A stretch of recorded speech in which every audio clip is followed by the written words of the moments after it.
झारखंड मंत्रालय के नेपाल हाउस में आग लगने से कई दस्तावेज और फाइलें जलकर स्वाहा हो गई। ये आग पेयजल स्वच्छता विभाग के कमरा नंबर 211 में लगी थी और ये कमरा विभाग के संयुक्त सचिव अनिल प्रसाद का है।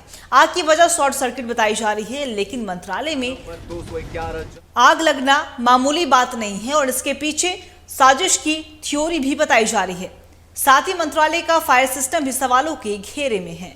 झारखंड मंत्रालय के नेपाल हाउस में लगी भयानक आग। कमरा नंबर 211 जलकर पूरी तरह हुआ धुआं। पेयजल एवं स्वच्छता विभाग में संयुक्त सचिव अनिल प्रसाद का है कमरा। कमरे के अंदर एसी, कुर्सी, टेबल समेत कई सामान चले। जरूरी फाइलें और कई अहम दस्तावेज भी हो गए स्वाहा। 3 दिनों की छुट्टी के बाद खुला सचिवालय तो आग से फैली सनसनी। हालांकि शनिवार को खुला था कमरा नंबर 211। कमरा नंबर 211 में शनिवार को निपटाए जा रहे थे सारे काम। सोमवार को सचिवालय खुला, कमरे में सब कुछ हो चुका था राख। विभागीय स्तर पर शुरू हुई घटना की जांच। एसी में शॉर्ट सर्किट से आग लगने की आशंका, लेकिन घटना के बाद उठने लगे कई सवाल। ये शॉर्ट सर्किट है या कोई साजिश? सचिवालय में आग लगने की घटना बहुत बड़ी। झारखंड के कई विभागों में पहले से ही एजेंसियों की जांच चल रही है, तो कई विभाग एजेंसियों के रडार पर है।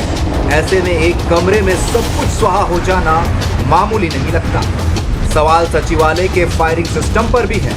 सवाल यह भी है कि किसी को भनक क्यों नहीं लगी। Bureau report.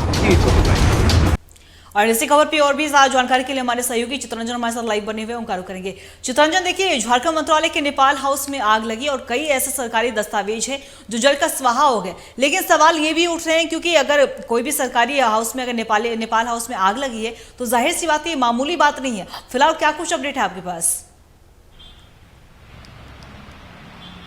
देखिए अंकिता, नेपाल हाउस के विभाग में जो पेयजल विभाग है वहाँ पर जो है ये घटना घटी है और घटना का जो प्रारंभिक जांच में जो चीजें सामने आई वो शॉर्ट सर्किट बताया जा रहा है। देखिए, शॉर्ट सर्किट जैसे ही आप उस चैम्बर पे आप घुसेंगे तो दाहिने साइड जो 84 के बैठने का स्थान होता है, टेबल कुर्सी जो लगी हुई रहती है, वहीं पर आग जो है लगी हुई थी और बाकी जगहों पर आग का फैलाव जो है वो नहीं हुआ, जिसके कारण बड़ी घटना होने से बची है। देखिए, आग का फैलाव नहीं हुआ, पूरा धुआं भर गया, जिसके बाद आग पर काबू पाया गया।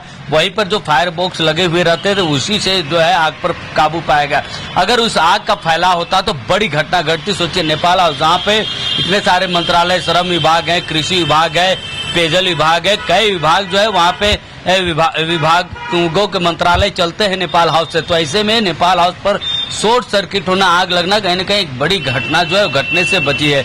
देखिए, जब उस चैम्बर में हमने एंट्री की, प्रवेश किया तो देखा कि जो फाइलें हैं उस तक तो कोई भी नुकसान नहीं हुआ है, लेकिन जो धुएं के कारण जो डस्ट थे, धुएं का जो डस्ट था वो पूरे उनके चैम्बर पे जो है वो बैठ गया था, जिसके कारण पूरा जो चैम्बर था वो काला जो है वो हो गया था। जिसके बाद उस चैम्बर को आग में काबू पाने के बाद जो खिड़कियां वो खोल दी गई, जिससे धुआं जो बाहर निकला। जिसके बाद उस रूम को अभी बंद कर दिया गया है। उसकी जांच भी होनी है कि क्यों आग लगा, कैसे आग लगा, क्योंकि जो एसी है वो भी शॉर्ट सर्किट से खराब जो है वो झूला हुआ दिख रहा था, जो वायरिंग है वो झूले हुए थे। तो इससे अंदाजा लगाया जा रहा था कि शॉर्ट सर्किट के कारण जो है ये आग लगी है। हालांकि आग का फैलाव नहीं हुआ, आग सिर्फ उस चपरासी के टेबल तक ही सीमित रहा। वहां पर रखी टेबल और कुर्सियां जो थी वो जली है। कोई महत्वपूर्ण फाइलें अब तक जो जलने की बातें सामने नहीं आई है, लिहाजा इस पूरे प्रकरण पर जांच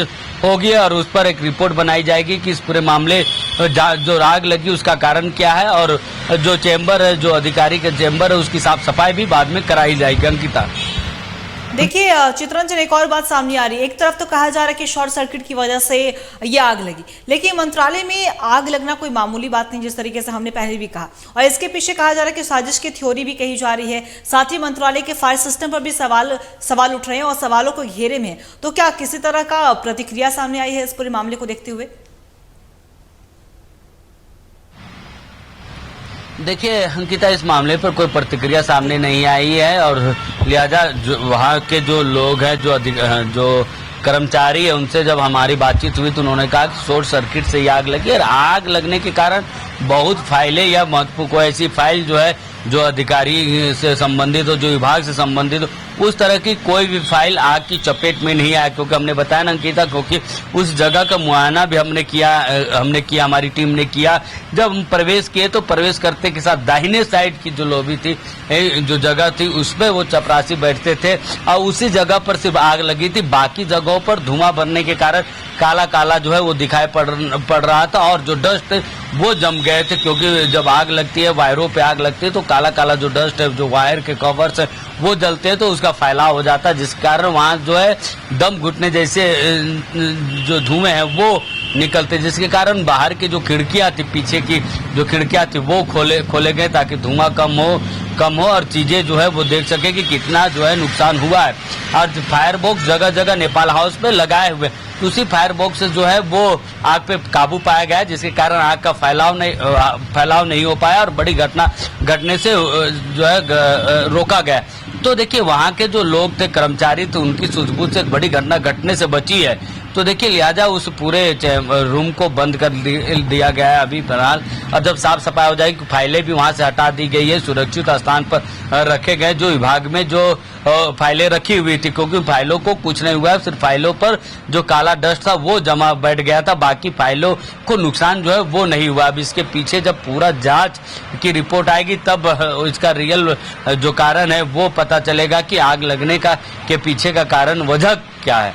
अंकिता जी, चित्रंजन, आपका बहुत बहुत शुक्रिया तमाम जानकारी के लिए। आप लगातार बने रहिए, हम आपसे अपडेट भी लेते रहेंगे। तो बता दें आपको कि झारखंड मंत्रालय के नेपाल हाउस में आग लगने से कई दस्तावेज और फाइलें जलकर स्वाहा हो गई और ये आग पेयजल स्वच्छता विभाग के कमरा नंबर 211 में लगी थी और ये कमरा विभाग के संयुक्त सचिव अनिल प्रसाद का है। हालांकि आग लगने की वजह शॉर्ट सर्किट भी बताई जाए तो दूसरी तरफ साजिश की भी बात कही जा रही है। तो ऐसे में अब देखने वाली बात होगी कि जांच के बाद क्या कुछ सामने आता है कि आखिर आग किस